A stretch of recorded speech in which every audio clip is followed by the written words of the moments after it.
కొత్త విద్యా సంవత్సరం ప్రారంభమైంది. ఎన్నో కొత్త కొత్త ఆశలతో విద్యార్థులు కాలేజీల్లో అడుగు పెడుతున్నారు. తమ భవిష్యత్తు గురించి ఎన్నో కలలు కంటున్నారు. అయితే ఈ నేపథ్యంలో ఈ క్రమంలో కొన్ని సవాళ్లు కూడా ఎదురవుతున్నాయి. ఈ సవాళ్ళను ఎలా అధిగమించాలి, వాళ్ళ భవిష్యత్తుకు ఎలా బంగారు బాటలు వేసుకోవాలనే విషయాల్ని మనం ప్రముఖ సైకాలజిస్ట్ సి వీరేందర్ గారిని అడిగి తెలుసుకుందాం. సార్ నమస్తే. సార్ నమస్తే. సార్ ఇప్పుడు చాలామంది కొత్త విద్యా సంవత్సరం ప్రారంభమైంది. తల్లిదండ్రులు తమ పిల్లల్ని ఎన్నో ఎక్స్పెక్టేషన్స్తో కాలేజీలో జాయిన్ చేయిస్తుంటారు సార్. ఈ నేపథ్యంలో విద్యార్థులు తీసుకోవాల్సిన రెజల్యూషన్స్ ఎలా ఉంటే బాగుంటుంది సార్? అంటే కొత్త విద్యా సంవత్సరము మనము కాలేజీ ఇంజనీరింగ్ మెడికల్ తీసుకున్నాం అనుకోండి, వాళ్ళకు ఒక రకమైన సవాళ్ళు ఉంటాయి. అదే మామూలు నార్మల్ బీకామ్ బీఏ బీఎస్సీ చేసే వాళ్ళకి ఒక రకమైన సవాళ్ళు ఉంటాయి. ఇప్పుడు ప్రొఫెషనల్ కాలేజీలో చేరే విద్యార్థులందరూ కూడా చాలా హోప్స్ తోటి కాలేజీలోకి వస్తారు. ఎందుకంటే ఎంట్రన్స్ రాయాలి, దానిలో ర్యాంక్ తెచ్చుకోవాలి, తర్వాత వాళ్ళు అనుకున్న కాలేజీలకు ఎంటర్ కావాలి. కొంతమంది విద్యార్థులకి వాళ్ళు అనుకున్న కాలేజీలు రావు, అనుకున్న గ్రూప్స్ రావు. దీంతో వాళ్ళకు విపరీతమైన మానసిక వ్యధ. కొంతమంది ఎన్ఐటీల కోసం ఐఐటీల కోసం ప్రిపేర్ అవుతారు, బిట్స్ కోసం ప్రిపేర్ అవుతారు, కానీ అందులో సక్సెస్ఫుల్ కాలేరు. దాంతో స్టేట్ లెవెల్ ఇంజనీరింగ్ కాలేజీకి వెళ్ళాల్సి వస్తుంది. దాంతో వాళ్ళకు చాలా విపరీతమైన క్షోభ ఉంటుంది. అదే కాకుండా నీట్కి సంబంధించి చాలా దురదృష్టకరంగా పేపర్లు అవుట్ కావడం, వాళ్ళ మళ్ళీ ఎగ్జామ్ అంటే మళ్ళీ పిల్లలు చదువుకోవాలి. ఎందుకంటే ఇలాంటి నేషనల్ లెవెల్లో ఉండే ఎగ్జామ్స్ 2 సంవత్సరాల పాటు కష్టపడాలి. కొందరైతే 6 సంవత్సరాల పాటు, అంటే 8th నుంచి మొదలు పెడతారు ఫౌండేషన్ కోర్సులని. సో ఇవన్నీ కూడా పిల్లలకు విపరీతమైన ఒత్తిడిని కలిగించడానికి 100% ఛాన్సెస్ ఉన్నాయి. అయితే మనం తల్లిదండ్రులు, అధ్యాపకులు పిల్లలకు ఏం చెప్పాలంటే, కాలేజీలకు ఎంటర్ అయిన తర్వాత వాళ్ళకి నేషనల్ లెవెల్లో చదివే ఇన్స్టిట్యూట్లో ఉండే పిల్లలకే ఫ్యూచర్ ఉండడం కాదు, మనము రాష్ట్ర స్థాయిలో ఉండే ఇంజనీరింగ్ కాలేజ్ కానీ మెడికల్ కాలేజీలకు కూడా అన్ని రకాలైన హంగులు ఉన్నాయి. మన నైపుణ్యాలు ఎట్లా పెంచుకుంటే మనకు అలాంటి అవకాశాలు మనకు వచ్చే అవకాశం ఉంది. కాబట్టి చేస్తున్న పని ఎంత నిబద్ధతతోటి, ఎంత డెడికేషన్ తోటి, ఎంత ప్యాషనేట్గా నువ్వు చేస్తే మీకు అవకాశాలు కూడా అంతే గొప్పగా రానున్నాయి. మీ డ్రీమ్స్ని ఫుల్ఫిల్ చేసే క్రమం లోపల ఈ విద్యా సంస్థలు, అధ్యాపకులు ఒక టీం లాగా మనం పనిచేస్తే కనుక మీరు అనుకున్న సక్సెస్ను మీరు సాధించవచ్చు అనే ఒక భరోసాను ఇన్స్టిట్యూషన్ కలిగాలి. పిల్లలు కూడా ఇది నా జీవితానికి సంబంధించి చాలా కీలకమైన చదువు, చాలా ఇంపార్టెంట్, నేను ఎన్నో రోజుల నుంచి నేను అనుకున్న కోర్సు నేను చేయాలని ఆలోచనతో వచ్చాను, కాబట్టి నేను అంతే నిబద్ధతోటి పనిచేస్తానని అనుకోవడం రెండోది స్టూడెంట్ వైపు. లేదు, కోర్సు వేరే అనుకున్నాము కానీ మనకు అందుబాటులోకి రాలేదు, వేరే కోర్సు కూడా బాగుంటుందని మనం ఒక 70% మనసుతోటే వచ్చాం, 30% మనకు అసంతృప్తి ఉంది. ఈ అసంతృప్తిని పక్కకు పెట్టి ఇప్పుడు అందిపుచ్చుకున్న అవకాశాన్ని ఎంత ఎఫెక్టివ్గా నేను చేయగలుగుతాను, ఈ వచ్చిన కోర్సును ఎఫెక్టివ్ చేయాలంటే నాకు ఉండాల్సిన లక్షణాలు ఏంటో తోటి ఫ్యాకల్టీతో కానివ్వండి, లేదు సీనియర్స్తో కానీ మాట్లాడితే వాళ్ళకు అవగాహన వస్తుంది. అప్పుడు వాళ్ళు చేసే కోర్సును సక్సెస్ఫుల్ చేయడానికి అవకాశం ఉంది. ఈ కోర్సులు సెలెక్షన్ చేసుకునే క్రమంలో చాలామంది తల్లిదండ్రులు కూడా ఏమనుకుంటారంటే, వేరే వాళ్ళతో కంపేర్ చేసి వాళ్ళలాగా వీళ్ళ పిల్లల్ని కూడా జాయిన్ చేస్తూ ఉంటారు. సో అట్లా కాకుండా పిల్లలకు ఏది ఆసక్తి ఉంది అని గుర్తించడం ఎట్లా, తర్వాత అసలు కోర్సులు ఎంపిక చేసే క్రమంలో తల్లిదండ్రులు ఎలాంటి జాగ్రత్తలు తీసుకుంటారు? ముఖ్యంగా మన తెలుగు రాష్ట్రాల్లో, మన దేశంలోనూ మన తెలుగు రాష్ట్రాల్లో అది ఎక్కువ ఉంది. ఏంటంటే ఏ కోర్సుకి అయితే డిమాండ్ ఉంటుందో, ఏ కోర్సుకి అయితే ఉద్యోగాలు వస్తాయో, పక్కింటి వాళ్ళు పిల్లోడు ఏ కోర్సు చేసి బాగా డబ్బులు సంపాదిస్తుండో అదే కోర్సు మన పిల్లలు చేయాలని తల్లిదండ్రులు ఎక్కువ మంది పిల్లల్ని ఫోర్స్ చేస్తూ ఉంటారు. ఫైనాన్షియల్ బ్యాకప్ వల్ల వాళ్ళకి కావాల్సిన జీవితాన్ని ఇలా ఉంటే బాగుంటుందని ఊహించుకొని పిల్లల మీద అట్లా ఒత్తిడి చేస్తారు. కానీ ఈ ఒత్తిడి తెచ్చినప్పుడు కొంతమంది పిల్లలే బాగా సక్సెస్ఫుల్ అవుతారు, కొంతమంది పిల్లలకి ఆ నైపుణ్యం ఉంటుంది. ఏంది ఇష్టం లేకున్నా సరే ఇది కూడా ఇంపార్టెంటే, మనం దీన్ని యాక్సెప్ట్ చేయాలి, దీనిలో మనం పర్ఫార్మెన్స్ చేయాలి అనే ఆలోచనతోటి ముందుకెళ్తారు. ఎక్కువ శాతం మంది పిల్లలు ఈ సంఘర్షణతోటి వాళ్ళు చేయాల్సిన పని చేయకుండా చదువు మానేసి పక్కదారులు పడతారు. దాంతో బ్యాడ్ స్నేహాలకు వెళ్తారు, బూజింగ్ ఎక్కువ అవుతుంది, కాలేజీలు బంగ్ కొడతారు, డ్రగ్లకు కొందరు అలవాటు పడతారు. ఇవన్నీ కూడా తల్లిదండ్రులు ఇంట్లో పిల్లలకు ఎలాంటి స్వేచ్ఛను ఇస్తున్నాము, ఎలాంటి భాగస్వామ్యంతో వాళ్ళ జీవితాన్ని మనం తీర్చిదిద్దుతున్నాం అనేది చాలా కీలకంగా పనిచేస్తుంది. తల్లిదండ్రులకు ఓన్లీ ఏముంది, ఏదైనా ఒకటే చదువు కదా, కాలేజీకి వెళ్ళాలి, వినాలి, నేర్చుకోవాలి, పరీక్షలు రావాలి, పాస్ కావాలి, ఇంతే కదా, నువ్వు చేస్తున్నది ఏం కష్టం అనిపిస్తుంది. కానీ ఎన్నో రోజుల నుంచి ఫలానా కోర్సును చేస్తేనే నా భవిష్యత్తు బాగుంటుంది, నేను నా డ్రీమ్ను తీర్చుకోగలుగుతానని ఆలోచనతో ఉన్న విద్యార్థులకు ఇది చాలా ఆశానుపాతంగా మారుతుంది. చాలా బాధతో వాళ్ళు అందిపుచ్చిన కోర్సును చేసుకోలేక, అనుకున్న కోర్సును అందిపుచ్చుకోలేక సతమతమై సంఘర్షణ అయిపోయి చాలామంది యాంగ్జైటీ, డిప్రెషన్లకు లోనవడాలు ఎక్కువ మంది మనం చూస్తున్నాం. కొంతమంది ఇష్టం లేని కోర్సులో జాయిన్ అయిపోయిన సందర్భంలో వాళ్ళు ముందుకెళ్ళాలంటే ఎట్లా సార్ అంటే ఆ సవాళ్ళను ఎట్లా అధిగమించాలి? అంటే ఏ స్టూడెంట్ అయినా సరే వాళ్ళకి ఇష్టమైన కోర్సును సాధించే క్రమంలో వాళ్ళకు ఫైనాన్షియల్ ఇబ్బందులు కావచ్చు, లేదు మనం ఒక ఊరి నుంచి ఇంకో ఊరికి వెళ్ళే పరిస్థితులు ఉండకపోవచ్చు, తల్లిదండ్రుల వాళ్ళ అవసరం ఉండొచ్చు, ఎన్నో కారణాలతోటి వాళ్ళు అనుకున్న కోర్సును సాధించలేకపోయారు. కాబట్టి మనం ఏం ఆలోచించాలి? ఒకటి, ఈ కోర్సు నుంచి వేరే కోర్సుకి వెళ్ళడానికి ఏమైనా స్లైడింగ్ ఆప్షన్స్ సెకండ్ ఇయర్లో ఉందా లేదా చూసుకోవడం. రెండోది, ఇదే కోర్స్ తోటి నేను గ్రాడ్యుయేషన్ అయిపోయిన తర్వాత పీజీ లెవెల్ అయినా కానీ నేను అనుకున్న మిక్స్డ్ ప్రోగ్రామ్ ఏమైనా ఉందా. మూడోది, ఇప్పుడు యూజీసీ గవర్నమెంట్ ఆఫ్ ఇండియా ఒక ఆప్షన్ జనరేట్ చేసింది, ఏంటంటే మీరు 2 గ్రాడ్యుయేషన్ కోర్సులు చేయొచ్చు. ఒకటి ఆన్లైన్లో చేయొచ్చు, రెండోది రెగ్యులర్గా చేసుకోవచ్చు. కాబట్టి మనకి ఇష్టమైన సబ్జెక్ట్ని మనము ఆన్లైన్ ద్వారా రిజిస్ట్రేషన్ చేసుకొని వేరే యూనివర్సిటీలో ద్వారా కూడా మనం పర్సూ చేసుకోవచ్చు. మీకు అట్లాంటి ఎబిలిటీ ఉంది అనుకుంటే మీరు ఈ కోర్సును చేస్తూనే మీకు ఇష్టమైన కోర్సును కూడా ప్యారలల్ చేయొచ్చు. దాంతో ఏంది, మీకు 2 ఫెసిలిటీస్ ఉంటాయి. దాంతో మీరు రాబోయే కాలంలో మీకు ఉద్యోగ అవకాశాలను కూడా మీరు ఇష్టమైన కోర్సు ద్వారా సంపాదించుకునే ఫెసిలిటీ ఈసారి నుంచి మన భారతదేశ ప్రభుత్వం మనకు కలిగజేసింది. కాబట్టి అట్లాంటి అవకాశాలను అందిపుచ్చుకొని పోతే డెఫినెట్గా మీరు అనుకున్న జీవితాన్ని మీరు పొందడానికి అవకాశం ఉంటుంది. ఓకే సార్, అంటే ఆ ఇష్టం లేని కోర్సులో ఏదో మగ్గిపోతున్నాం అనే ఫీల్ కాకుండా ఇష్టం గురించి వెతుక్కోవాల్సిన అవసరం ఉంటుంది. అవకాశం ఉంది కాబట్టి వాళ్ళు ఉపయోగించుకోవచ్చు. అంతే సార్. అట్లాగే సార్, ఈ మధ్యకాలంలో ఒక చాలా ఆవేదన కలిగించే విషయం ఏంటంటే సార్, చాలామంది స్కూల్లో ఆహ్లాదంగా పాస్ అయిపోయి కాలేజీలోకి ఎంటర్ అవుతున్న వాళ్ళని చూస్తున్నాం సార్. అంటే ఇంటర్మీడియట్ దశలో, ఎక్కువగా ఇంటర్మీడియట్ దశలోనే పిల్లలు హాస్టల్లో ఆత్మహత్యలు చేసుకోవడాన్ని మనం గమనించవచ్చు సార్. అంటే ఆ దశను దాటి వెళ్తే కాస్త పిల్లలకు మెచ్యూరిటీ వస్తుంది, కష్టాలని కూడా అధిగమించే అవకాశం ఉంటుంది. కాకపోతే ఇంటర్మీడియట్ దశలో వాళ్ళు ఆ ఒత్తిడిని తట్టుకోలేక ఆత్మహత్యలు చేసుకుంటున్నారు సార్. ముఖ్యంగా హాస్టల్లో జరుగుతున్నాయి అవి. సో హాస్టల్లో ఆత్మహత్యలు జరగకుండా ఉండాలంటే అంటే వాళ్ళని ముందుగా తల్లిదండ్రులు గుర్తించడం ఎట్లా, లేకపోతే వాళ్ళు పిల్లలు తమకు తమగా ధైర్యంగా ఉండడం ఎట్లా, యాజమాన్యాలు ఎలా వ్యవహరిస్తే బాగుంటుంది సార్? అంటే నిజానికి పిల్లలు ఆత్మహత్య చేసుకోవడం అనేది ఇది కొత్తగా మొదలైంది కాదు. ఎప్పుడైతే ఇంటర్ విద్య ఎంసెట్తో కనెక్ట్ అయి ఉందో, ఎంసెట్ని ఎప్పుడైతే మనం ప్రవేశపెట్టామో, ఎప్పుడైతే ఈ ప్రైవేటైజేషన్ అనేది ఎక్కువ జరిగిందో అప్పటి నుంచి విద్య అంతా కార్పొరేటీకరణ కావడం, విద్య అనేది టోటల్గా ఒక ఏమంటారు కోచింగ్ కోసమే ఉన్నట్టు చేయడం ఎప్పుడైతే అయిందో అప్పటి నుంచి ఆత్మహత్యలు ఎక్కువైతున్నాయి. అయితే ఈ 20-30 సంవత్సరాల నుంచి మనం తీసుకుంటే విద్యార్థులకి ఈ ఇంటర్మీడియట్ దశ అనేది చాలా ఇంపార్టెంట్ దశ. ఒకటి, ఫిజియలాజికల్గా వాళ్ళు టీనేజ్లోకి వస్తారు. టీనేజ్ అంటే ప్రొఫెసర్ హాల్ ప్రకారం ఏంటంటే it's a stress and Storm age అని అంటారు. ఓకే, అది బయాలజికల్ చేంజెస్ కావచ్చు, హార్మోనల్ చేంజెస్ కావచ్చు, సైకలాజికల్గా చేంజెస్ వచ్చే అవకాశం కావచ్చు. దాంతోపాటు ఈ శరీరంలో జరుగుతున్న ఒత్తిడితో పాటు చుట్టుపక్కల ఒత్తిడి కూడా ఎక్కువైపోతుంది. పీర్ యాక్సెప్టెన్స్ చాలా ఇంపార్టెంట్. తీసుకోవడం కూడా ఎక్కువ తీసుకుంటారు వాళ్ళు.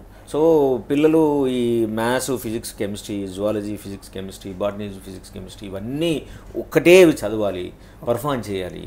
దాంతో పక్క వాళ్ళతోటి రెగ్యులర్గా ఎవ్రీడే కంపారిజన్ అవుతుంది. ఈ కాలేజీలో పర్ఫార్మెన్స్ మంచిది రావాలి, మంచి ర్యాంకులు రావాలి, తల్లిదండ్రుల ఆశలు నెరవేర్చాలి అని ఇన్స్టిట్యూషన్స్ ఎప్పుడైతే క్యాచ్ చేయడం మొదలుపెట్టాయో పిల్లల మీద ఒత్తిడి ఎక్కువ పెట్టడం మొదలుపెట్టారు. దాంతో విద్యార్థులు ఈ ఒత్తిడిని, ఇంటర్నల్ ఒత్తిడిని, ఎక్స్టర్నల్ ఒత్తిడిని, ఈ రెండింటిని తట్టుకోలేక వాళ్ళు అనుకున్నంత ప్రోగ్రెస్ చూపించలేక ఒక గిల్ట్ ట్రిప్లోకి వెళ్తారు.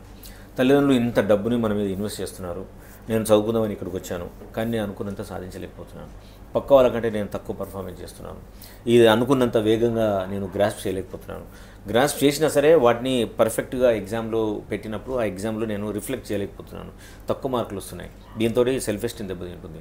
దాంతో కాలేజీ లోపల సెక్షన్స్ మార్చేస్తారు. దాంతో నాకున్న విశ్వాసం దెబ్బతింటుంది. ఇలా రకరకాలైన విషయాల లోపల పిల్లలందరికీ ఎక్కువ ఒత్తిడి లోనైపోయి వాళ్ళు అనుకున్నంత పర్ఫార్మెన్స్ చూపించట్లేదు కాబట్టి నేను అన్ఫిట్ టు లీవ్ అని అనిపిస్తుంది. ఈ ఒత్తిడి ఎక్కువ రోజులు ఎప్పుడైతే కంటిన్యూ అవుతుందో వెంటనే ప్రతి మనిషికి ఎవరికైనా సరే ఎక్కువ శాతం ఈ సూసైడల్ ఐడియేషన్ జనరేట్ అవుతుంది. సూసైడల్ ఐడియేషన్ జనరేట్ అయినప్పుడు అది తల్లిదండ్రులు చెప్తే డినై చేస్తారు, టీచర్లు చెప్తే పట్టించుకోరు, పీర్ గ్రూప్స్ చెప్తే ఆట పట్టిస్తారు. ఏదో రకంగా వాడొక విషవలయం చిక్కుకున్నట్టు అయిపోతుంది. దాంతో ఇంకా నా గురించి పట్టించుకునే వాళ్ళు ఎవరు లేరు, నా ఆలోచనను షేర్ చేసుకుంటే దాన్ని వ్యాలిడ్ చేసే వాళ్ళు ఎవరు లేరు. కాబట్టి అసలు ఈ సమాజం నాకు సంబంధించిందే కాదు, నేను చనిపోతేనే బెటర్ ఉందనుకొని పిల్లలు ఆత్మహత్యలు చేసుకుంటున్నారు. సో ఈ ఆత్మహత్యల్ని మనం ఆపాలి అని అంటే స్కూల్ నుంచి దశలోనే ప్రతి ఇన్స్టిట్యూషన్లో ఒక సైకాలజిస్ట్ని పెట్టి వాళ్ళకు వచ్చే ఎమోషన్స్ని ఎట్లా ఓవర్కమ్ చేయాలి, ఒక ఎమోషనల్ రెసిలియన్స్ని ఎట్లా పెంచాలి, ఎమోషనల్ ఇంటెలిజెన్స్ని ఎట్లా ఇంప్రూవ్ చేయాలి, వాళ్ళ స్ట్రెస్ని ఎట్లా ఆర్గనైజ్ చేసుకోవాలనే స్కిల్స్ పట్ల వాళ్ళకి రెగ్యులర్గా కనుక ట్రైనింగ్ ఇస్తే ఆ ఏజ్లో ఉన్నవాళ్ళు తప్పకుండా ఎంత కష్టమైనా పడగలుగుతారు, దాన్ని ఆస్వాదించగలుగుతారు, అనుకున్న రిజల్ట్ కూడా చూపించగలుగుతారు. కాకపోతే ఏంటంటే మనకు ఒక ఎమోషనల్ సపోర్ట్ సిస్టమ్ జనరేట్ చేయాలి. అన్ఫార్చునేట్లీగా గత ప్రభుత్వాలు కానీ ఇప్పుడు ప్రభుత్వాలు కానీ వీటి పట్ల చాలా సీరియస్గా ఫోకస్ చేయట్లేదు. మనం పదే పదే తల్లిదండ్రుల నుంచి, అధ్యాపకుల నుంచి, విద్యార్థుల నుంచి మనం ప్రభుత్వాన్ని డిమాండ్ చేయాల్సింది ఏంటంటే ప్రతి స్కూల్లో, ప్రతి కాలేజీలో ఉన్న లెక్చరర్స్నే మనము ఒక స్టూడెంట్ కౌన్సిలర్గా మనం ట్రైన్ చేస్తే ఆ స్టూడెంట్ కౌన్సిలరు పిల్లలకి ఇబ్బంది ఉన్నప్పుడు యాక్సెసిబుల్గా ఉంటే కనుక వాళ్ళకు సంబంధించిన అన్ని బాధలు, వాళ్ళకున్న ఇబ్బందులు అన్నీ కూడా మాట్లాడతారు. అప్పుడు పిల్లలకు ఒక మనశ్శాంతి దొరుకుతుంది, అప్పుడు ప్రోగ్రెస్ కావడానికి అవకాశం ఉంది. రీసెంట్గా మనం ఒక స్టూడెంట్ సూసైడ్ చూసుకుంటే నేను హాస్టల్లో ఉండలేను, ఇక్కడ ప్రెజర్ నేను తట్టుకోలేకపోతున్నా, తీసుకెళ్ళమని చెప్పి పేరెంట్స్ని అంటే ఆ పేరెంట్స్ ఇంకా అప్పటికి చాలా ఫీజు కట్టేసి ఉంటారు కాబట్టి వాళ్ళు లేదు ఉండాలి, ఎలాగైనా ఓవర్కమ్ చేయాలని చెప్పి వెళ్ళిపోయారు. వెళ్ళిపోయిన తర్వాత నెక్స్ట్ డేనే అతను కాలేజ్ కూడా దూకిపోతుంటే చనిపోవడం జరిగింది. సో అట్లా కాకుండా పిల్లలు ఇట్లాంటి ఒత్తిడిని ఎదుర్కొంటున్నప్పుడు ఏదో ఒక రూపంలో వాళ్ళు బహిర్గతం చేస్తూ ఉంటారు. చిన్న దశలోనే గుర్తించి ఇంత దూరం రాకుండా చూసుకునే అవకాశం అంటే ఎలాంటి అంశాలని గుర్తించాలి సార్? అంటే ముందుగా పిల్లవాడు ఎప్పుడైతే తల్లిదండ్రులకు నేను ఉండలేకపోతున్నాను అని అంటాడో తల్లిదండ్రులకు ఏమేమి చాయిస్లు ఉన్నాయి? ఒకటి, ఎందుకు ఒత్తిడి ఎదుర్కొంటున్నాడో సైంటిఫిక్గా తెలుసుకోవడం. రెండోది, పిల్లవాడికి నిజంగానే ఈ కోర్స్ చేసేంత కెపాసిటీ ఉందా లేదా. మూడోది, ఎన్ని గంటల పాటు హాస్టల్లో చదివిస్తున్నారో అన్ని గంటల పాటు కూర్చొని చదవగలిగే సామర్థ్యం ఉందా లేదా అని చెక్ చేయడం. ఓకే. నాలుగోది, హాస్టల్లో కాకుండా బయట రెగ్యులర్ కూడా కూర్చొని పెట్టి చదివించే అవకాశం ఉన్నప్పుడు మనం ఎందుకు తీసుకోలేకపోతున్నాం అనే తల్లిదండ్రులు వేసుకోవాల్సిన ప్రశ్న. ఇక్కడ ఇంకో చిన్న ఇంటరప్షన్ సార్, ఏంటంటే లోకల్లో హైదరాబాద్ సిటీలో ఉండే వాళ్ళు కూడా సిటీలోనే ఇంకొక హాస్టల్ వేస్తున్నారు, ఇంటి నుంచి కూడా పోవచ్చు పిల్లలు. ఆ ఆప్షన్ తీసుకోవట్లేదు సార్. అంటే ఎందుకు తీసుకోవట్లేదు ఆప్షన్ అని అంటే, పిల్లలకు కోవిడ్ తర్వాత ఏం జరిగిందంటే అందరు పిల్లలు మొబైల్ ఫోన్కు అడిక్ట్ అయిపోయారు. మొబైల్ ఫోను, లేకుంటే టీవీ, లేకుంటే ప్యాడు, లేకుంటే ల్యాప్టాప్, లేకుంటే కంప్యూటరు, ఏదో రకంగా ఏదో ఒక యాక్టివిటీ లోపల కంప్యూటర్తో వాళ్ళ జీవితం పెనవేసుకొని పోయింది. కాబట్టి ఇప్పుడు తల్లిదండ్రులు పిల్లల్ని ఇంట్లో ఉండి కాలేజీ వచ్చిన తర్వాత చదువుకోమంటే వాళ్ళకు ఆవేశాలు వస్తున్నాయి. వెంటనే వాళ్ళు మొబైల్ చూసుకుంటారు, ఫ్రెండ్స్తో చాటింగ్లు చేస్తారు, లేకుంటే వీడియో గేమ్స్ ఆడతారు, లేకుంటే కే డ్రామాలు చూస్తారు, లేదంటే వెబ్ సిరీస్ ఏదో చూస్తారు, లేదంటే ఇక పాను చూస్తారు. ఎన్నో రకాలైన అవకాశాలు మొబైల్ ఫోన్ ద్వారా పిల్లలు కలుగుతుంది. కానీ అవి చూడడంతో వాళ్ళకు ఒక డోపమైన్ కిక్ వస్తుంది. కాబట్టి పదే పదే అవి చూడాలని కోరుకుంటారు. వీటన్నిటి మీద తల్లిదండ్రులు రిస్ట్రిక్షన్ పెట్టి ఒక అన్హార్మోనియస్ ఎన్వైర్న్మెంట్ని ఇంట్లోకి తీసుకురావడానికి తల్లిదండ్రులకు చేతగాని విద్యగా మారిపోయింది. కాబట్టి తల్లిదండ్రులు ఏమనుకుంటారంటే, ఇంటర్మీడియట్ విద్య 2 సంవత్సరాలే కదా, పిల్లల్ని హాస్టల్ పెట్టామనుకోండి ఈ పోట్లాట తప్పుతుంది, ఆ కాలేజీలోనే పిల్లలకు కావాల్సిన అన్ని ట్రైనింగ్స్ వాళ్ళే ఇస్తారు, అదొక సుఖవంతమైన ప్రయాణం అనుకొని పిల్లల్ని తల్లిదండ్రులు అలా స్కూల్లో చేర్పిస్తున్నారు. రోజువారీగా ఈ పిల్లల్ని నిర్వహించే ఇవంతా ఎందుకు రిస్క్ తీసుకోవడం అనుకుంటున్నారు, లేకపోతే ఇదంతా మాకు ఎందుకు, అక్కడ హాస్టల్లో చేసే వాళ్ళే చూసుకుంటారు, అంటే సర్వరోగ నివారణ లాగా అన్ని వాళ్ళే చూసుకుంటారు అని వదిలేయడం. కానీ వాళ్ళ చేతిలో పెట్టిన తర్వాత వాళ్ళు ఎట్లా చూసుకుంటున్నారు అనేది కూడా పర్యవేక్షణ ఒక్కొక్కసారి కొరవడుతుంది కదా. అంటే తల్లిదండ్రులకు ఏమనిపిస్తుంది అంటే 2 సంవత్సరాలే కాలేజీలో హాస్టల్ చేర్పించిన తర్వాత తిండి ఎక్కువ పట్టించుకోవాల్సిన అవసరం లేదు, ఏదో ఒక 2 సంవత్సరాలు తింటే ఏమవుతుంది, 10 సంవత్సరాలు ఇంట్లో బాగానే తిన్నావు కదా అనుకోవడం. రెండోది, వాళ్ళ నిర్వహణ లోపల ఫస్ట్ చాలామంది పిల్లలు కంప్లైంట్ చేసేది టాయిలెట్స్ తక్కువ ఉంటాయి, ఎప్పుడంటే అప్పుడు పోవడానికి అనువుగా ఉండదు, స్నానం చేయడానికి చలికాలంలో వేడి నీళ్ళు దొరకవు, ఓకే, అప్పుడప్పుడు దోమలు ఎక్కువ ఉంటాయి, తర్వాత పిల్లల మధ్యలో బుల్లింగ్ ఉంటుంది. ఈ సమస్యలన్నింటినీ కూడా ఎదుర్కోవడానికి, వాటిని ప్రశ్నించడానికి తల్లిదండ్రులు సిద్ధంగా లేరు. ఎందుకంటే వెళ్ళింది చదువుకోవడం కోసం కదా, చదువుకోవాలి, ఇవన్నీ ఎందుకు నీకు, 2 సంవత్సరాల కోసం ఇవన్నీ ఎందుకు మాట్లాడుతున్నావు, 2 సంవత్సరాలు ఎట్లాగో నువ్వు బయటికి వెళ్తావు, ముందు నీ మీద కాన్సన్ట్రేట్ చేయి, దీని మీద ఫోకస్ చేయని ఎక్కువ మంది తల్లిదండ్రులు చదువు మీద ఫోకస్ చేయడం వల్ల వీటిని పట్టించుకోవడానికి రెడీగా లేరు. సో ఇవన్నిటినీ సానుకూలంగా ఉన్నాయా లేదో ఎవరు చూడాలి అంటే ప్రభుత్వం చూడాలి, మానిటరింగ్ చేయాలి. అన్ఫార్చునేట్ ఏంటంటే మన స్టేట్లో హాస్టళ్ళ మీద ప్రభుత్వానికి ఎక్కడ నియంత్రణ ఉండదు. కాబట్టి హాస్టల్ని ఎట్లా మేనేజ్ చేయాలి, ఏ చట్టం కింద వాళ్ళని శిక్షించవచ్చు అనేది ఇప్పటివరకు మనకు చట్టం లేదు. కాబట్టి బోర్డ్ ఆఫ్ ఇంటర్మీడియట్ కానివ్వండి, సెకండరీ ఎడ్యుకేషన్ కానివ్వండి, ఏ వ్యవస్థ కూడా ఈ హాస్టల్ను ఆర్గనైజ్ చేయడానికి రెడీగా అది ముందుగా లేదు. ఒకవేళ హాస్టల్ని తీసేసినాం అనుకోండి, government could not have so much of infrastructure. ఎక్కడ పెడతాం ఈ పిల్లలందరినీ? ఇదంతా తల్లిదండ్రులు ఇష్టంతో వేస్తున్నారు కదా. వీళ్ళందరినీ కొన్ని లక్షల మందిని హాస్టల్ నుంచి తీసేస్తే తల్లిదండ్రులు డిసప్పాయింట్ అవుతారు, అది ప్రభుత్వానికి చెడ్డ పేరు తీసుకొస్తుంది. కాబట్టి ఏ పార్టీ కూడా ఏ పార్టీ ప్రభుత్వంలో ఉన్నా కూడా వీటిని సీరియస్గా చూసి స్ట్రక్చరైజ్ చేసి ఒక సిస్టాన్ని జనరేట్ చేయడానికి ప్రభుత్వాల దగ్గర శక్తి లేనట్టు మనకు కనబడుతుంది. అందుకోసమే తల్లిదండ్రులు తీసుకెళ్ళి చివరికి కొంతమంది పిల్లలు అట్లాంటి ఆత్మహత్య చేసుకోవడానికి అవకాశం ఉంది. సార్ మీరు కొంచెం డిప్లొమాటిక్గా చెప్పారు సార్, లేనట్టు కనిపిస్తుందని. కాకపోతే వాస్తవం లేదని చెప్పుకోవచ్చు సార్, ఎందుకంటే నియంత్రణ లేదు. నియంత్రణ అంటే వారు దే ఆర్ నాట్ రెడీ. అదే సార్, ఎందుకంటే సార్ ఇప్పుడు వీళ్ళు ప్రభుత్వము వీటి కోసము కార్పొరేట్ కాలేజీలకు సంబంధించి స్కూల్స్ తర్వాత హాస్టల్కి సంబంధించి ఎలాంటి నియంత్రణ వీళ్ళ దగ్గర లేదు. రూల్స్ లేకపోవడం వల్ల వాళ్ళు ఇష్టరజంగా వాళ్ళ రూల్స్ వాళ్ళు పెట్టుకుంటున్నారు. ఉదాహరణకు వాళ్ళకి ఆటలు ఉండవు. ఒకటే బిల్డింగ్లో సార్, మనం చూస్తే ఒక అపార్ట్మెంట్ అంటే బిల్డింగ్ ఉంటుంది, ఒక ఫ్లోర్లో కాలేజ్, ఒక ఫ్లోర్లో హాస్టల్, సెల్లార్లో మెస్, 24 గంటలు అందులోనే తిరగాలి. సో వాళ్ళ మానసిక స్థితి అనేది చాలా దారుణంగా ఉంటుంది. అటువంటి వాళ్ళు ఎట్లా సార్ ఆ సమస్యలను అధిగమించి ముందుకెళ్ళడం? ఇవన్నీ కూడా విద్యార్థి సంఘాలు, తల్లిదండ్రులు, ఓకే, వీళ్ళందరూ పూనుకొని మన ఎమ్మెల్యేల మీద ఒత్తిడి తెస్తే ఎమ్మెల్యేలు ప్రభుత్వం మీద ఒత్తిడి తీసుకోవడానికి అవకాశం ఉంటుంది. ఈ ఒత్తిడి తీసుకురావడానికి ఎవరు కూడా సిద్ధంగా లేరు. అయిపోయినప్పుడు బాధపడి వదిలేయడం తప్ప నిజంగానే సిస్టమ్ మీద ఒక స్ట్రక్చరైజ్డ్ ఆర్గనైజ్ తీసుకురావాలనే ప్రయత్నం చేయటం లేదు. 2019లో ఇంటర్మీడియట్ రిజల్ట్ వచ్చినప్పుడు పిల్లలు చనిపోయినప్పుడు మేము గవర్నమెంట్ దగ్గరికి వెళ్ళి మాట్లాడితే అప్పుడున్న ప్రిన్సిపల్ సెక్రటరీ జనార్దన్ రెడ్డి గారు స్టూడెంట్ కౌన్సిలర్ అని ఒక ప్రోగ్రామ్ స్టార్ట్ చేశారు. రాష్ట్రంలో ఉన్న ప్రైవేటు, ప్రభుత్వ, రెసిడెన్షియల్ కాలేజీ ప్రిన్సిపాల్స్కి, లెక్చరర్స్కి మేము ఒక ట్రైనింగ్ ప్రోగ్రామ్ చేసాం. ఏంటంటే అడోలసెంట్ ఏజ్లో ఉన్న విద్యార్థుల మానసిక స్థితి ఎట్లా ఉంటుంది, వాళ్ళకు వచ్చే ఇబ్బందులు ఏంటి, ఒక స్టూడెంట్ కౌన్సిలర్గా ఒక లెక్చరర్ని మనం ట్రైన్ చేస్తే ఏ సమస్యలు పిల్లలకు వచ్చే అవకాశం ఉంది, దాన్ని ఎట్లా వాళ్ళకు సొల్యూషన్స్ ఇవ్వచ్చు, వాళ్ళు ఎట్లా చేయొచ్చు అని ఒక ప్రోగ్రామ్ చేసాం. ప్లాట్ఫామ్ చేసామని క్రియేట్ చేసాం. జరిగింది, ఒక ప్రయత్నం జరిగింది. కానీ అన్ఫార్చునేట్ ఏంటంటే 2020లో కరోనా వచ్చింది.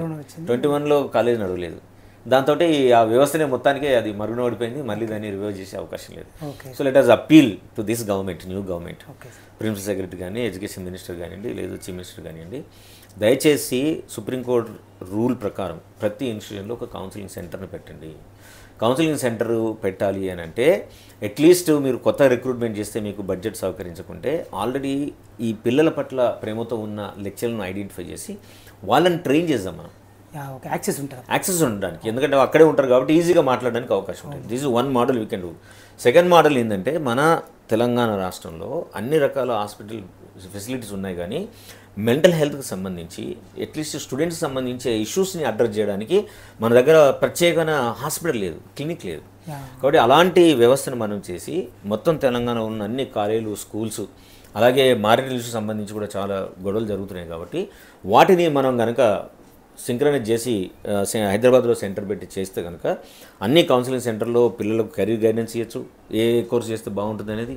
రెండోది, ఇట్లాంటి స్ట్రెస్కి సంబంధించిన ఇష్యూస్ వస్తే మనం వాళ్ళకు స్ట్రెస్ మేనేజ్మెంట్ మెథడ్స్ చెప్పచ్చు. అలాగే టీచర్లకి రెగ్యులర్గా మనం ట్రైనింగ్ ప్రోగ్రామ్ చేయొచ్చు. అలాగే దీన్ని ప్రతి మండలంలో ఉండే ఫార్మర్స్కి కానీ తల్లిదండ్రులకు కూడా మనం కనెక్ట్ చేసి సూసైడ్ని అరికట్టడానికి 100% ఛాన్సెస్ ఉంటాయి ఈ మోడల్ కనుక తయారు చేస్తే. Let us appeal to the government that they take this initiative and go forward. Sir, పూర్వకాలంలో ఇంట్లో ఎవరో పెద్దవాళ్ళు పిల్లలకు కౌన్సిలింగ్ ఇచ్చేవాళ్ళు, జీవితంలో కష్టాలు వచ్చినప్పుడు వాటిని ఎలా అధిగమించాలో చెప్పేవాళ్ళు. సో అప్పుడు కౌన్సిలర్లు అవసరం ఉండేది కాదు. అదేవిధంగా స్కూల్లో కూడా ఎవరో ఒక టీచర్ ఉండేవాడు, అందరికీ విద్యార్థులకు ప్రియమైన టీచర్. ఆయన ఒక కౌన్సిలర్గా సహజంగానే వివరించేవాడు, జీవిత పాఠాల గురించి చెప్పేవాడు. ఎప్పుడైతే విద్యా వ్యవస్థ అనేది ఓవైపు ఫ్యామిలీలలో న్యూక్లియర్ ఫ్యామిలీస్ కావడం వల్ల అక్కడ కౌన్సిలర్ సిస్టమ్ పోయింది. తర్వాత స్కూళ్ళు, ప్రైవేట్ స్కూళ్ళు ఇవి ఒక వ్యాపారీకరణ అయిన తర్వాత అక్కడ కూడా పోయింది సార్. అంటే ఇది మిస్ అయింది కదా సార్, దాన్ని మళ్ళీ రివోక్ చేయడానికి టీచర్ల బాధ్యత ఎలా ఉంటుంది సార్, పేరెంట్స్? అంటే ముందుగా మనం గుర్తించాల్సి ఏంటంటే అప్పుడు పెద్దవాళ్ళు చెప్పడం వల్ల పిల్లలు సూసైడ్ మానేయలేదు. అందరు ఇది ఒక అపోహలు ఉంటారు. ఫస్ట్ అప్పుడు ఒక 40 సంవత్సరాల క్రితం తీసుకుంటే నేను 10th ఇంటర్మీడియట్ చదువుకున్నప్పుడు అసలు చదువు మీద అవగాహన లేదు. ఎవరు చదువుకుంటే చదువుకుంటాడు, లేకుంటే కులవృత్తి చేసుకుంటాడు, లేకుంటే వ్యవసాయం చేసుకుంటాడు, ఇదే ఉంది. కాబట్టి నేను సక్సెస్ కావాలా, నేను డబ్బుగా సంపాదించాలా, పెద్ద ఉద్యోగం చేయాలా, బిల్డింగ్ కట్టాలా, కార్లు కొనాలా, అమెరికా పోవాలా, ఇలాంటి ఆలోచనలు లేవు. లేనప్పుడు వ్యక్తికి ఎందుకు ఒత్తిడి వస్తుంది? ఉన్నవాడు వాళ్ళ ఊర్లో ఉంటే వాళ్ళ ఊళ్ళోనే ఉండాలని కోరుకున్నాడు. అందుబాటులో ఏ పని ఉంటే ఆ పని చేసుకున్నాడు. స్కూల్లో 10th క్లాస్ ఉందా, నేను చదువుకుంటాను, ఒకవేళ పాస్ అయ్యాను పక్క సిటీ టౌన్కి వెళ్ళి ఇంటర్మీడియట్ చేస్తాను, ఇంకా బాగా చదివాను, ఆ ఊర్లోనే ఉండే డిగ్రీ చదువుతాను, ఓకే ఏదైనా జాబులు పడ్డాయా, అక్కడ ఉన్న టీచర్లు అవేర్నెస్ ఇచ్చారా, నేను చదువుకుంటాను, ప్రోగ్రెస్ అవుతాను. ఇంతే తప్ప నేను జీవితంలో అత్యున్నతంగా ఎదగాలి, గొప్పగా కావాలి, బాగా ధనవంతుడు కావాలి, నన్ను నేను ప్రజెంట్ చేసుకోవాలనే ఆలోచన లేదు కాబట్టి అప్పుడు ఎవరికి కూడా ఒత్తిడి లేదు, వాళ్ళకు డిజైర్స్ లేవు, గోల్స్ కూడా లేవు, అంతే సార్, పోటీ లేదు, పోలికలు లేవు. కాబట్టి జీవితం చాలా ఆనందంగా సుఖవంతంగా జరిగేది. ఇప్పుడు అట్లా కాదు. ఇప్పుడు మొత్తం ప్రపంచం ఆలోచన మారిపోయింది. మనం ఇప్పుడు బాగా సక్సెస్ మెకానిజం గురించి మనం పిల్లలకు మీద ఎక్కువ ఒత్తిడి చేస్తున్నాం. కాబట్టి పిల్లలందరూ కూడా ఎక్కువ డ్రీమ్ చేస్తున్నారు, ఎక్కువ కోసం పని పడుతున్నారు. అదేం తప్పు కాదు. కానీ వాడు గోల్స్ నిర్ణయించుకొని దానికోసం ప్రయత్నం చేసే ప్రాసెస్ లోపల ఎదుర్కొన్న ఛాలెంజ్ని ఎట్లా అధిగమించాలని నైపుణ్యాలు కూడా నేర్పించే బాధ్యత కూడా మనది. ఆ బాధ్యత మనం తీసుకోవట్లేదు. కాబట్టి నైపుణ్యాలు లేని పిల్లలందరూ కూడా అది డిప్రెషన్ పోవడము, యాంగ్జైటీతో సఫర్ కావడము, ఏదో సూసైడ్ ఐడియేషన్కి వెళ్ళడము, ఇలాంటి పరిణామాలు జరుగుతున్నాయి. కాబట్టి ఈ సిస్టాన్ని గమనించి, ఇప్పుడున్న ఛాలెంజెస్ పిల్లలు ఎదుర్కొన్న దాన్ని గమనించి, దానికి ఒక సపోర్టివ్ మెకానిజాన్ని, ఒక క్రైసిస్ డిపార్ట్మెంట్ను ప్రతి స్కూల్లో, ప్రతి మండలిలో ఏర్పాటు చేస్తే కనుక మనం ఈజీగా వాటిని అడ్రస్ చేయొచ్చు. పిల్లల్ని మనల్ని బెటర్గా తయారు చేసి ఎమోషనల్ రెసిలియన్స్ జనరేట్ చేసి చాలా గొప్పగా వాళ్ళు అనుకున్న లక్ష్యాలని చేరుకోవడానికి 100% ఛాన్సెస్ ఉండే అవకాశాలు మనం క్రియేట్ చేయొచ్చు. ఓకే సార్, మనం ఇప్పుడు ఒకసారి కాలేజీ నుంచి స్కూల్ విషయానికి వస్తే, స్కూల్ పిల్లలు ఈ మధ్యకాలంలో ఎక్కువ సెల్ ఫోన్లో గేమ్స్కు వీటికి అలవాటు పడిపోయి ఉన్నారు సార్. తల్లిదండ్రులు చెప్తే కూడా వాళ్ళు వినట్లేదు అసలు, సెల్ ఫోన్కు ఒక రకంగా అడిక్ట్ అయిపోయారు. తల్లిదండ్రులు కూడా కొంతమంది ఏంటంటే వాళ్ళకు ఒక ఫోన్ ఇచ్చేస్తే అయిపోద్ది, వాళ్ళకి ఇంకేం చూసుకోవాల్సిన అవసరం లేదనే దశలో, అంటే వాళ్ళకు ఆడిపించడం ఇవన్నీ చూసే క్రమంలో వాళ్ళకి ఫోన్ ఇచ్చేసి ఓకే వాళ్ళు దాంతో ఆడుకుంటారని వదిలేసిన రోజుల నుంచి ఇప్పుడు ఆ ఫోన్ లాక్కుంటే వాళ్ళు వెళ్ళిన పరిస్థితికి వచ్చేసారు. సో ఈ అడిక్షన్ నుంచి ఎట్లా బయటకు తీసుకురావచ్చు సార్ వాళ్ళని? ఫోన్లు ఇప్పుడు అందరి జీవితంలో ఇన్ఎవిటబుల్గా అయిపోయింది. రెండోది, కరోనా వచ్చినప్పుడు మనమే చాలా గొప్పగా ఆలోచిస్తామని పిల్లలందరికీ మొబైల్ ఫోన్ మనమే ఓడించాల్సిన పరిస్థితి ఏర్పడింది. ఓకే, ఏ మొబైల్ ఫోన్ అవసరం లేదని మనం చెప్పినామో మనమే అదే మొబైల్ ఫోన్ మనకి ఇచ్చాం చదువు పేరు మీద. ఇప్పుడు ఏమైంది, 2 సంవత్సరాల పాటు ప్రతి పొద్దున్న లేసి రాత్రి వరకు మొబైల్ ఫోన్లో ఉండి ఉన్న వ్యక్తి డెఫినెట్గా ఇప్పుడు కూడా అదే మొబైల్ ఫోన్ కావాలని కోరుకుంటాడు.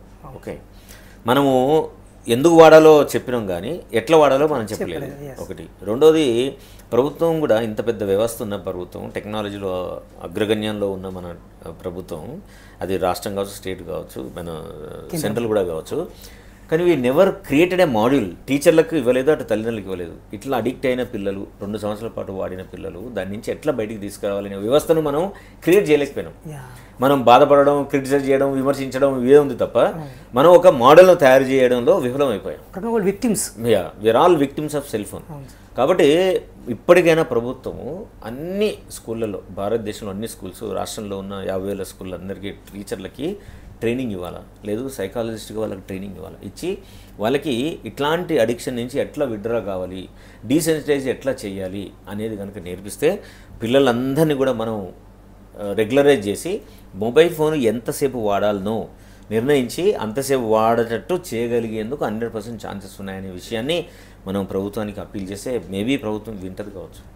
ఒకసారి చివరిగా సార్, ఒకటి రీసెంట్గా మనం ఒక స్టడీ చూసాం సార్, 37,000 మంది మెడికల్ కాలేజ్ విద్యార్థులు కూడా వివిధ మానసిక సమస్యలతో బాధపడుతున్నట్టు ఒక స్టడీ చెప్తుంది. ఎన్నో ఒత్తిడిని ఎదుర్కొని అక్కడ దాకా వెళ్ళిన తర్వాత కూడా ఇంకా అక్కడ ఒత్తిడి ఉండడానికి ప్రధానమైన కారణం ఏంటి సార్? అది చాలా ఆందోళనకరమైన విషయం. అంటే రేపు డాక్టర్లు కాబోయే వాళ్ళు కూడా ఈరోజు మానసిక సమస్యలతో గురవుతున్నారంటే ఆ పరిష్కారం ఏంటి సార్? ప్రపంచంలో ఉన్న ప్రతి వ్యక్తి మానసికంగా సమస్యలు వచ్చే అవకాశాలు 100% ఛాన్సెస్ ఉన్నాయి. అది ప్రెసిడెంట్ ఆఫ్ అమెరికా కావచ్చు, ప్రెసిడెంట్ ఆఫ్ ఇండియా కావచ్చు, ప్రైమ్ మినిస్టర్ ఆఫ్ యూకే కావచ్చు, ఎవరికైనా కావచ్చు. రైట్, ఫస్ట్ ఇది గుర్తించాలి. రెండోది, వైద్య విద్యార్థులకి జీవితంలో చాలా ఛాలెంజెస్ని ఎదుర్కోవాల్సిన అవసరం ఏర్పడుతుంది. ఎక్కువ పని గంటలు, ఎక్కువ పని భారం, ఎక్కువ చదవడం, ఎక్కువ పర్ఫార్మెన్స్ కూడా డిమాండ్ చేస్తుంది. నిరంతరము వాళ్ళు అనారోగ్యంగా ఉన్న వ్యక్తులతోటి డీల్ చేయాలి, దానిలో పర్ఫార్మ్ చేయాలి. ఇవన్నీ సమస్యలు విద్యార్థులని చాలా ఉక్కిరిబిక్కిరి చేస్తుంది. కాబట్టి వైద్య విద్యార్థులకి చాలా మానసికంగా ఒత్తిడి ఎక్కువ అయ్యేందుకు ఎక్కువ అవకాశాలు ఉన్నాయి. అందులో ఒక వైద్య విద్యార్థి ఇప్పుడున్న కాలంలో నీట్ రాసి మెడిసిన్ సీట్ తెచ్చుకోవాలి, లేదు స్టేట్ లెవెల్ రాసి మెడికల్ సీట్ తెచ్చుకోవాలి. అది తెచ్చుకోవాలంటే ఎప్పటి నుంచి పనిచేయాలి? 8th నుంచి పనిచేయాలి. సేమ్ స్టేటస్ ఈవెన్ ఐఐటీలో ఉన్న పిల్లలు కూడా ఉన్నాయి. ఐఐటీ ఉన్న పిల్లలు ఏం చేస్తారంటే వాళ్ళు విత్డ్రా అయిపోతారు కోర్సు నుంచి. మీరు ఐఐటీ స్టాటిస్టిక్స్ చేస్తే చేరిన తర్వాత ఫస్ట్ ఇయర్లోగా కనీసం 15 to 18% పిల్లలు విత్డ్రా అయిపోతున్నారు, వేకెంట్గా ఉంటున్నాయి సీట్లన్నీ. కాబట్టి అక్కడ విద్యార్థులు వాళ్ళు ఛాలెంజ్ తీసుకొని వచ్చి స్టేట్ లెవెల్లో ఇంజనీరింగ్ చేసే అవకాశం ఉంది కూడా వాళ్ళు చేస్తున్నారు, లేకుంటే BSc చేస్తారు. కానీ మెడికల్ సీట్కి అట్లా అవకాశం లేదు. ఎందుకంటే మెడిసిన్ సీట్లు చాలా తక్కువ ఉంటాయి. అందులో కష్టపడి తెచ్చుకున్న విద్యార్థి ఎట్లయినా సరే మెడిసిన్ పూర్తి చేయాలనే భావన అటు తల్లిదండ్రులకు ఉంటుంది, అట్లా విద్యార్థికి కూడా ఉంటుంది. వెరీ ఫ్యూ పీపుల్ అమ్మో ఇది నాతో కాదు, నేను వదిలేస్తా, ఈ సంఘర్షణ భరించి నేను చేయలేనని బాధలు ఉంటారు. కానీ ఎక్కువ మంది మెడిసిన్ సీట్ బయటకు వస్తున్నారంటే అందరు ఏం చెప్తారు అంటే వాళ్ళని ఒక చేతగాని వాళ్ళు అనుకుంటారు ఫుల్ ఏ మెడిసిన్ సీట్ రావడం ఎంత కష్టం, అది వదిలేసి వస్తావా, అదో పెద్ద టెర్రరిస్ట్ పని చేసినట్టు ఫీల్ అయిపోతారు. కాబట్టి అలాంటి ఒత్తిడిని ఎదుర్కొని దాన్ని ఎట్లా బయటికి రావాలనో తెలియలేని స్థితి లోపల ఎక్కువ మంది వైద్య విద్యార్థులు డిస్టర్బ్ అయిపోతున్నారు. కాబట్టి మొత్తం సిస్టంలో ఎక్కడైనా సరే ఒక కౌన్సిలింగ్ సెంటర్, ఒక సైకాలజిస్ట్, టీమ్ ఆఫ్ సైకాలజిస్టులు ప్రతి ఇన్స్టిట్యూషన్లో ఉండాల్సింది ఇప్పుడు మ్యాండేటరీ. అది ఉంటేనే పిల్లలకు వచ్చే సమస్యలను వాళ్ళు స్వేచ్ఛగా మాట్లాడుకోగలుగుతారు, వాళ్ళకున్న సమస్యలను అధిగమించగలుగుతారు. అప్పుడే వైద్య విద్యార్థులు కూడా చాలా స్వేచ్ఛగా వాళ్ళు అనుకున్న చదువును చదువుకొని ముందుకెళ్ళడానికి అవకాశం ఉంటుంది. ఇది ఒక రీజన్. రెండో రీజన్ ఏంటంటే మనం ఇన్నేళ్ళ ప్రగతి సాధించినప్పటికీ ఒక పేపర్లో తక్కువ మార్కులు వచ్చాయి, దాన్ని మనం ఫెయిల్యూర్ అంటున్నాం. It's not a failure, it is giving a feedback to you. ఏంటి, నువ్వు ఈ సబ్జెక్ట్ సంబంధించి ఇంకొంచెం ఎక్కువ ఎఫర్ట్ పెట్టాలి, ఎఫర్ట్ పెడితే నువ్వు ప్రోగ్రెస్ అవుతావు అనే ఆలోచనను కలిగజేయడం. ఓకే, సో ఇప్పుడు సబ్జెక్ట్ ఫెయిల్ గానే వాళ్ళని రిఫరల్ బ్యాచ్కి పంపడం, మిగతా వాళ్ళకి వీళ్ళకి గ్యాప్ పెట్టడం, సెక్షన్లో ఇదంతా చాలా దుర్మార్గమైన పని. ఒక మెడిసిన్ కోర్స్ వచ్చిన తర్వాత నా ఇష్టం ఉన్నప్పుడు నేను కోర్స్ చేస్తాను. నువ్వు 5 ఏళ్ళ గడువు విధించావు, లేదా 6 ఏళ్ళ గడువు విధించావు, 6 ఏళ్ళలో చేస్తాను. నేను ఏమవుతుంది, నేను ఇలా తక్కువ మార్కులు వచ్చినాయి, సో వాట్, నేను చదివినా కదా, నేను మళ్ళీ చదివి రాస్తాను. కాబట్టి అందరికీ సమాన పద్ధతిలో అవకాశాలు కలిగించే బాధ్యత ప్రభుత్వం తీసుకోవాలి. ఫార్చునేట్ దట్ ఎన్ఈపిలో, నేషనల్ ఎడ్యుకేషన్ పాలసీ 2020లో కొన్ని ఫెసిలిటీ ఇచ్చారు. ఇప్పుడు ఒక 5 ఏళ్ళ కోర్సు చేస్తాము, నేను 1 సంవత్సరం చేస్తాను, సర్టిఫికేట్ కోర్సు రిప్రజెంట్ చేస్తాను, లేదు 3 ఏళ్ళ కోర్సు చేస్తాను, లేదు డిప్లొమాగా చేస్తాం, 4 ఏళ్ళ కోర్సు చేస్తాను, అది బ్యాచిలర్ డిగ్రీ చేస్తాం అని ఒక ఎగ్జిట్ ప్రాసెస్ ఇచ్చారు. ఇలానే ప్రతి కోర్సు కూడా అవకాశాలని అట్లా ఓపెన్ చేయాలి యూనివర్సిటీ లోపల. మనం ఇంకా 1940లోనో 1920లో లేం, మనం 2024లో ఉన్నాం. ప్రపంచంలో ఉన్న అన్ని విశ్వవిద్యాలయాలు they have given lot of freedom, ఎవరు ఏ కోర్స్ అయినా చేయొచ్చు. అంతేగాని నువ్వు బయాలజీ చేస్తేనే నువ్వు మెడిసిన్ చేయాలి, ఈ కండిషన్స్ అన్నీ తీసేయాలి. తీసేసి నువ్వు ఇది చేయాలని అంటే నీకు ఈ సపోర్ట్ సిస్టమ్ కావాలి. కాబట్టి నువ్వు ఇది ఒక్కటి చెయ్యి, చేసి ఇది కూడా చెయ్యి. కోర్సులో సబ్జెక్ట్ కాంబినేషన్ కూడా మార్చేసేయాలి. మనం ఇంకా రిస్ట్రిక్టెడ్ పద్ధతిలో ఐరన్ కంపార్ట్మెంట్లోగా మనం ఇది చేస్తే ఈ జీవితాంతం ఇదే చేయాలి, మ్యాథ్స్ చేసిన కాబట్టి నీకు బయాలజీ చేసే అవకాశం లేదు, బయోకెమిస్ట్రీ చదివే అవకాశం లేదు అని ఇట్లాంటి రిస్ట్రిక్టెడ్ పద్ధతులు ఉన్నారు. కాబట్టి పిల్లలందరూ కూడా సఫకేట్ అయిపోయి చాలా డిస్టర్బ్ ఫీల్ అవుతున్నారు. కాబట్టి అట్లాంటి రిస్ట్రిక్షన్స్, చదువు అనేది ఒక ఐరన్ కంపార్ట్మెంట్లో ఉన్నావు కాబట్టి నీ జీవితాంతం అదే టన్నెల్లో ఉండాలి అనే ఒక భావాన్ని ఎప్పుడైతే తీసేస్తారో పిల్లలందరూ చాలా స్వేచ్ఛగా వాళ్ళు అనుకున్నప్పుడు చదువుతారు, అనుకున్నప్పుడు ఎగ్జామ్ రాస్తారు, అనుకున్నప్పుడు డిగ్రీ తెచ్చుకుంటారు. అప్పుడు ఈ సూసైడ్ని మనం తగ్గించు. Okay, thank you very much sir. చాలా విద్యార్థులకు, తల్లిదండ్రులకు, వీటి యాజమాన్యాలకు, ప్రభుత్వాలకు కూడా చాలా మంచి మంచి సలహాలు ఇచ్చారు. ధన్యవాదాలు సార్. Thank you. పోటీ ప్రపంచంలో ప్రతి ఒక్కరికి ఒత్తిడి ఉంటుందని, ఆ ఒత్తిడిని అధిగమించి ముందుకెళ్ళినప్పుడే జీవితంలో విజయం సాధించవచ్చని ప్రముఖ సైకాలజిస్ట్ శ్రీ వీరేందర్ గారు మనతో చెప్తున్నారు. అదేవిధంగా తల్లిదండ్రులు కూడా తమ విద్యార్థులకు ఏది ఆసక్తి ఉంది అని తెలుసుకుని ఆ కోర్సులో జాయిన్ చేపిస్తే బాగుంటుందని వివరించారు. అదేవిధంగా ప్రభుత్వాలు కూడా కార్పొరేట్ విద్యా సంస్థల పట్ల ఒక నియంత్రణ, తర్వాత నిబంధన వాళ్ళు రూపొందించి ఎప్పటికప్పుడు పర్యవేక్షిస్తేనే విద్యార్థుల భవిష్యత్తు బాగుంటుందని వివరిస్తున్నారు.